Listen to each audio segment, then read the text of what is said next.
the Senate recently eliminated the filibuster for Supreme Court nominees, and as a result, a majority vote will carry the day for confirmation of a Supreme Court appointee. That was a University of Utah law professor in September of last year, talking about how the Senate had eliminated the filibuster in the specific instance of the nomination of a Supreme Court justice. Welcome to our In Focus discussion tonight on eliminating the U.S. Senate filibuster. Some believe not much is getting done in our nation's capital because of the filibuster and the procedure vote of cloture.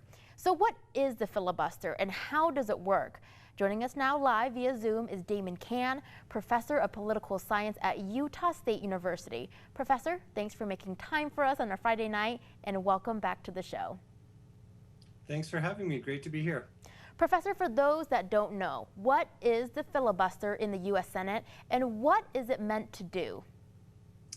Well, in the Senate, the founders envisioned that to be a forum for extended debate and discussion and a thorough vetting of the policy issues coming before our country.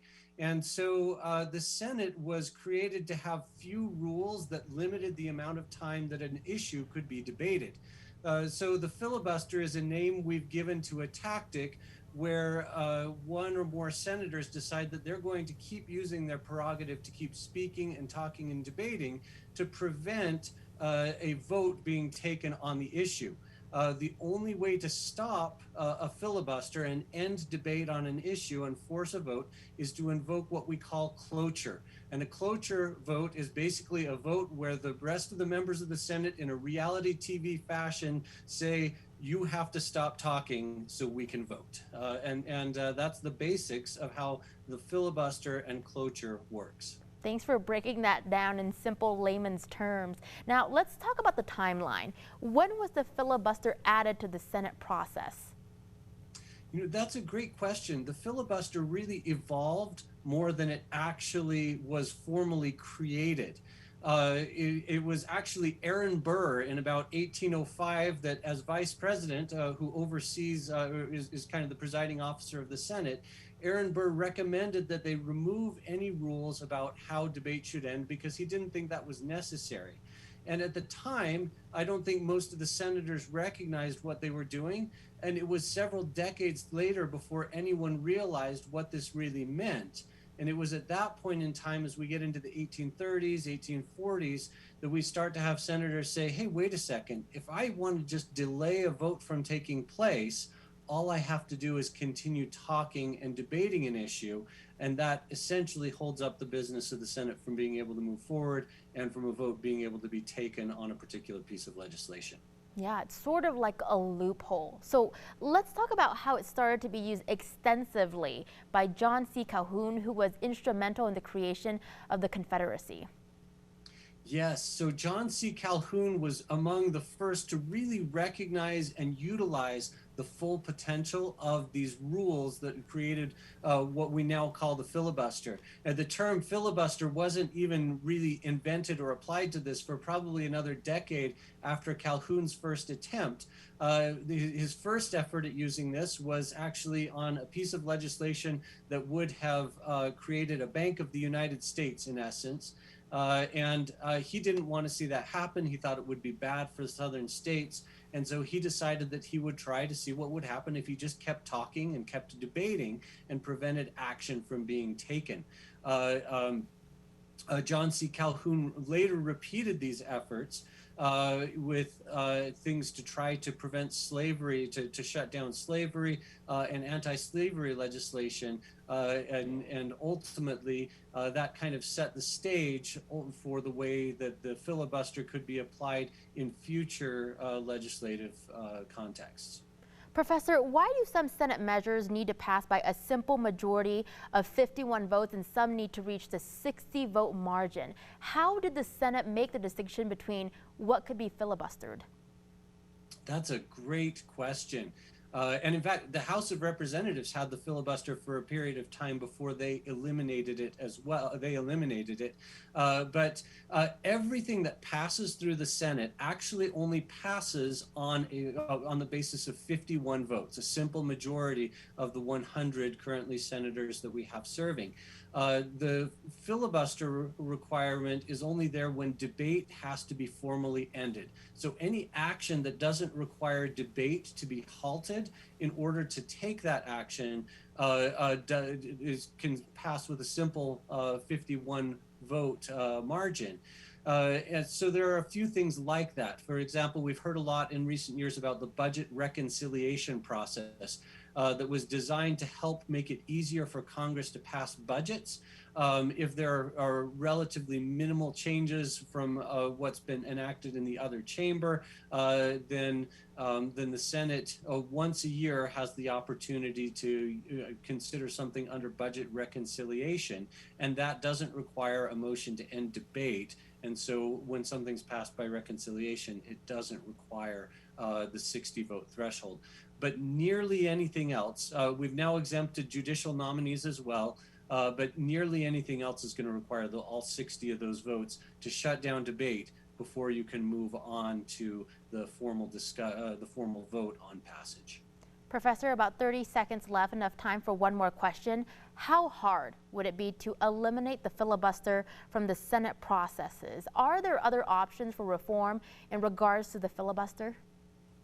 Well, it would be very difficult because a lot of senators do have some nostalgia and some ties and some firm beliefs in the value of the deliberative process that is generated when you have to get a little bit more than a simple majority in the Senate. But there are a few ideas. Right now in the Senate, if you want to, if someone filibusters, they don't actually have to keep talking. They just say, hey, I want to filibuster, and they put a hold on the legislation. One idea to reform or discourage the excessive use of the filibuster would be to go back to the olden days where they actually had to get up and keep speaking for hours on end in order to actually conduct a filibuster. All right, you've been hearing from Damon Can, professor of political science at Utah State University. Professor, thanks for being here to help explain the filibuster to us. We always appreciate your time. Great to be here. Thanks, Rosie. Bernie supports the filibuster. I'm going to get rid of the filibuster because I want to get something done. That was Senator Elizabeth Warren while she was running for president, campaigning on the idea to get rid of the filibuster, explaining she felt it held up Senate processes. Thank you for staying with us for our second In Focus discussion tonight on eliminating the U.S. Senate filibuster. We just learned about the history of the filibuster and how it works. Now we turn to arguments on why we should get rid of it. Joining us now live in studio is Jeff Merchant, the chair of the Utah Democratic Party. Jeff, thanks for being here tonight and welcome back to the show. Thanks, Rosie. Happy to be here. Jeff, you support eliminating the filibuster. What are your thoughts and arguments for this? Let's hear your case. Yeah, you know, look, I think that the filibuster has had a long tradition here in this country, but traditions are not always a positive thing. And I think that we're at a time in this country where our democracy is slowly being imperiled by the Senate's inability to really do any work whatsoever. As we've even seen over the last couple of years, you know, one of the big things the Senate's been able to do is get Senate, judicial nominations through, and part of the reason why is because it's one of the few things that the filibuster doesn't apply to. So I think that at a democratic level, it's time for us to start broadening our horizons when it comes to how the Senate operates. Now, as the head of the Utah Democrats, you have a vested interest in seeing Democratic policy enacted in the Senate, and eliminating the filibuster would make that more likely over the next 2 years. So is this a partisan issue? And if the Republicans wanted to eliminate the filibuster, would you still support it?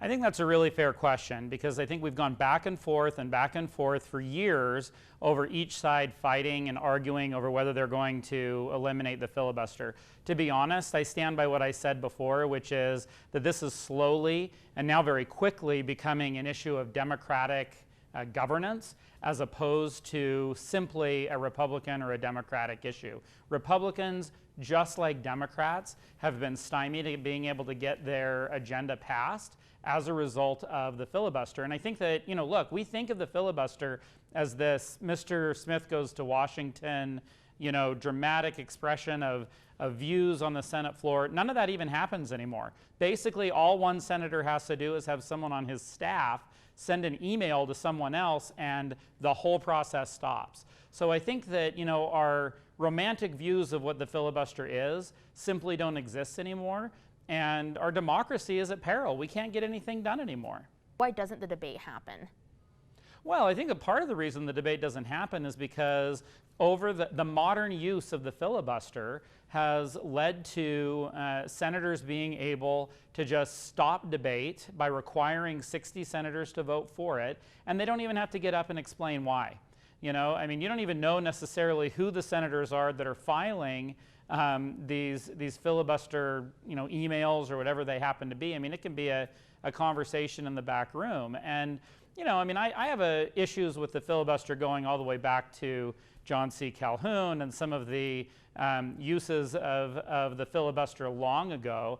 But the reality is that this argument that it protects the minority, you know, the American people elect members of Congress to get a job done. And at some level, the majority is the majority. And I think that while I'm not sure I'm not sure where I feel we should be in terms of completely eliminating it, but it's certainly got to get closer to a reasonable number of senators in order to make legislation happen. Otherwise, nobody wins. Republicans and Democrats won't ever be able to get anything that they need or want done because a few people don't want it to happen. Now, the 60-vote threshold of cloture is also meant to spur bipartisanship. Do you think that's a good or a bad thing? Well, I just don't think that it spurs bipartisanship. Look, I mean, we've had the filibuster, you know, since, well, the cloture process since, what, 1917?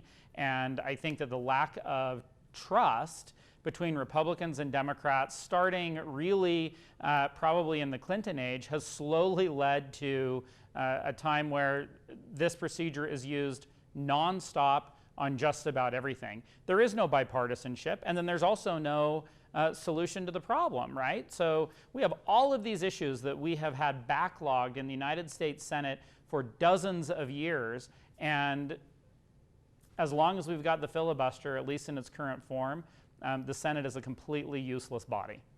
Jeff, 30 seconds left. Enough time for some final thoughts. Anything else that you want to let our viewers at home know that we haven't already covered in this discussion? Well, you know, look, Rosie, I think that the reality is that, like I said, the tradition of the filibuster seems very romantic, seems very excited. It's steeped in anti-civil rights approaches to, you know, small numbers of people not wanting to see everyone in this country be treated equally. And its modern use has really damaged democracy as a whole. And I think that above and beyond anything else is what we need to be looking at, over and beyond simple tradition and you know, romantic views of how the United States Senate operates. You've been hearing from Jeff Merchant, chair of the Utah Democratic Party. Jeff, it's great to have you back on the show. Thanks for being here tonight to provide this perspective. Always happy to be here. Thanks, Rosie.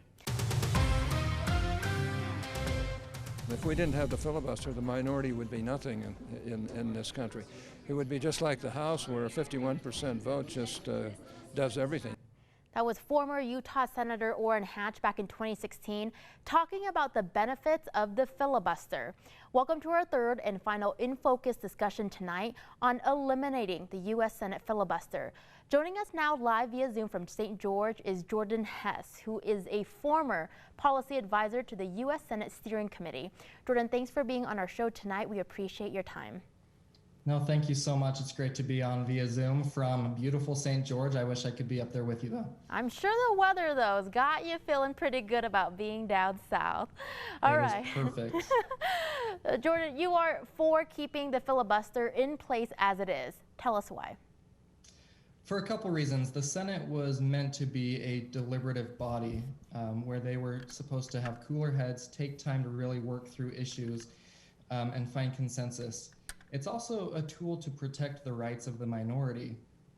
The House, as we know, is majority rule, and in the Senate, you know, the minority needs to be looked out for. And also, I think that it actually encourages more public participation in the policymaking process.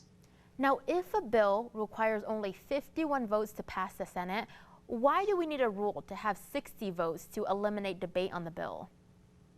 You know, the House, they respond very quickly to a rapidly changing political climate.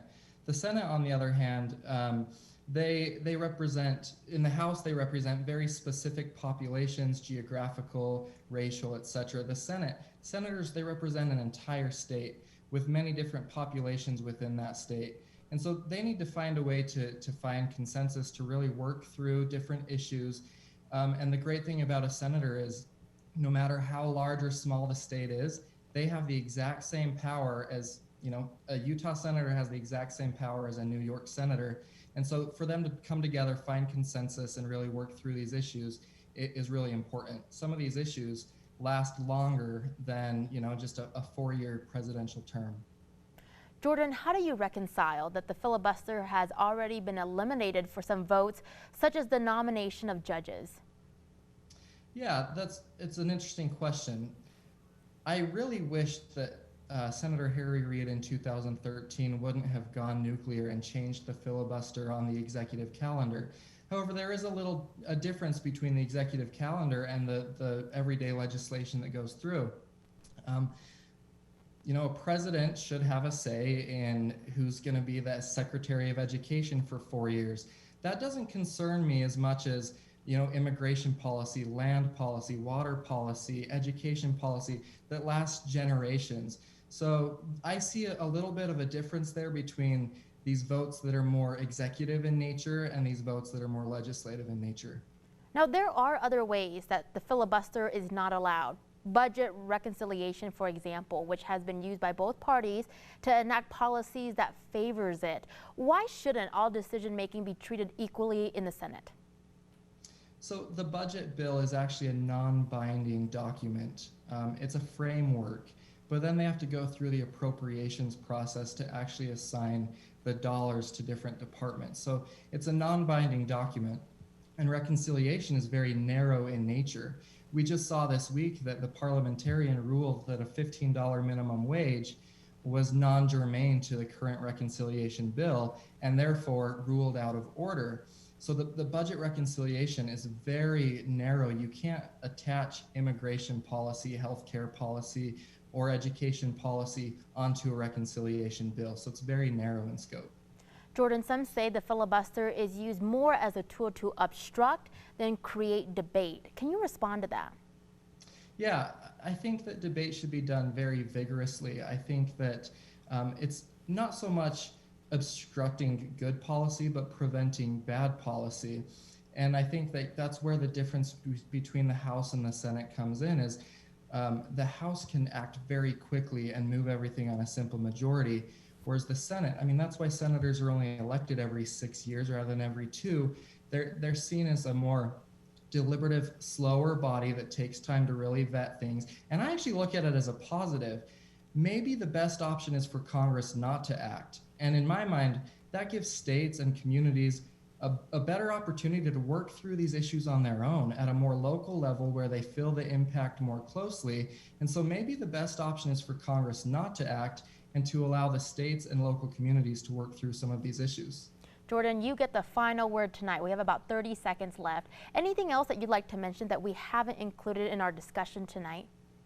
You know, I believe our system is better when more and more Americans pay attention, they get involved, they voice their opinion, and having a Senate that works slower than the House actually does a better job of getting people to pay attention. Why? Because if everything were passed on just a simple majority vote, things would happen very quickly and debates would take place behind the scenes in closed spaces.